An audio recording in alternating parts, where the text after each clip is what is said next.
Hello friends, कैसे हैं आप सब। काशी किचन में आप सभी का स्वागत है। आज काशी किचन में बनने जा रहा है दही के चटनी।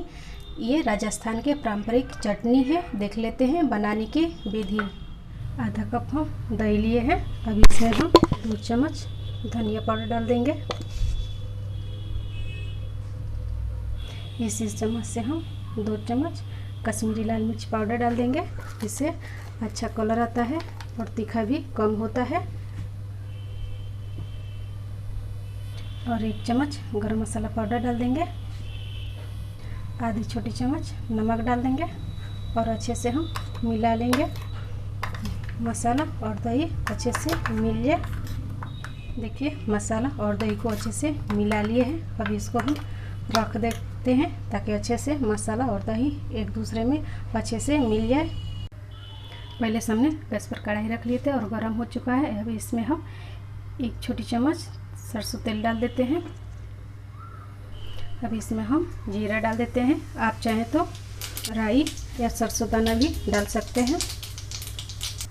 अब इसमें हम 7 से 8 लहसुन को कलिया को दरदरा कूट लिए थे। अब इसमें हम डाल देते हैं और अच्छे से मिलाते हुए इसको हम भून लेंगे। चटनी में लहसुन का फ्लेवर अच्छा आता है कि अच्छे से भून गया है। अब इसमें हम एक मीडियम आकार का प्याज बारीक कटा हुआ डालकर भून लेते हैं। देखिए, प्याज भुना गया है। प्याज को हमको ज़्यादा नहीं भूनना है। अब गैस का फ्लेम बंद कर देते हैं और थोड़ा कढ़ाई ठंडा होने देंगे। देखिए, कढ़ाई हल्का सा ठंडा हो गया है। अब इसमें हम मसाला डाल देते हैं और अच्छे से मिला लेते हैं। अब गैस को जला लेंगे।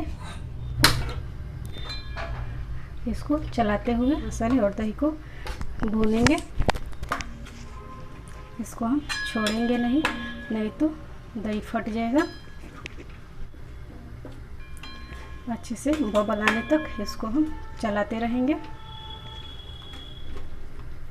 खास बात ध्यान रखें कि दही को छोड़े नहीं, चलाते रहें, नहीं तो दही फट जाएगा। देखिए, अच्छे से दही पकने लगा है और इसको हम और पकाएंगे।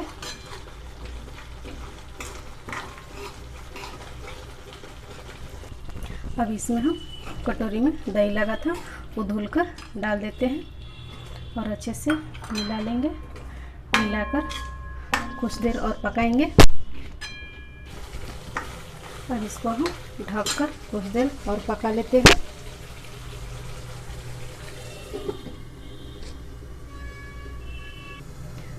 अब देख लेते हैं। देखिए, कितने अच्छे से दही की चटनी बनकर तैयार हो गया है। पतला और थिक अपने आवश्यकता अनुसार कर सकते हैं।